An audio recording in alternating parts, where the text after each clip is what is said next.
Hey college girl, let's have a little chat. It's been brought to my attention that y'all have missed my tips, yay! But this time it's not just gonna be tips, it's gonna be an actual conversation. And the topic of today's conversation is the art of not caring. I am a carer, I am a feeler, I'm sensitive sometimes. That's just how I grew up. I have heavy emotions and I feel them, okay? But baby, when you get me to the point where I do not care, I am unbendable, undefeated. But I didn't just get there, clearly, because I learned this my freshman year of college when my best friendships were falling apart, and I was like, bro, like this is the time where I'm supposed to be making friends, I'm supposed to be meeting people, everybody wants to be in their own corner, and I'm out here trying to mingle. Like, this is what I worked hard for in high school so I could have time to meet new people.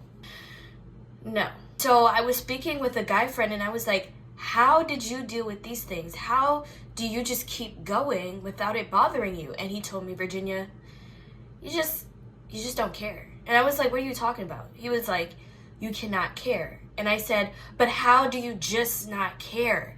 And he said, you just don't, just like you just do. And it all made sense. It clicked. Do not care. If you are not my family, if you are not my close friend, I don't want to know about it. I don't care about what you heard. I don't care about what he or she said. If they are not impacting my life, I do not care. I understand you're like, Virginia, but you just said that this was your best friendship. It was a best friendship that just wasn't working out. You can't try to make things work out when they're not working out because the ship has already wrecked. Ain't no pieces to mend. I said, okay. I still definitely care a lot, but I'm going to move like I don't. Because something that is broken should not be holding you back from your purpose, your destiny, and the things that you are supposed to do. Even if it hurts, do it through the pain. Do it until you don't feel nothing.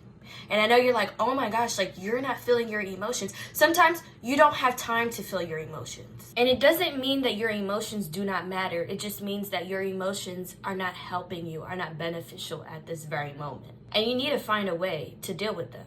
And my way of dealing with them was my singing, my dancing, my writing, walking, working out, going to the gym, drinking my tea. Oh my gosh, I love my tea time. So I find little things that can help me deal with my emotions, acknowledge them, take responsibility and accountability for my actions, but in a way where I can still move forward and not care. So, all in all, sometimes the art of not caring is what is going to keep you going. This is not to say that what is happening in the reality does not matter. It just means that you know where you're going, and where you're at right now, the situation that you're in right now is not going to help you, right, move forward with it. It's going to teach you a lesson so that you don't make the same mistakes moving forward. That's what you need to learn, the lesson. But there are some elements in it that are useless. One key thing I learned is that there's a time and a place for everything. There's a time to cry, there's a time to speak, there's a time to listen, there's a time to be quiet. And sometimes now is not the time to sit in your sorrows. Okay? Let your emotions, your sadness, your anger be your fuel. Let it show you that there's still possibility, there is still life, and you still have purpose. That is your reminder. So keep going.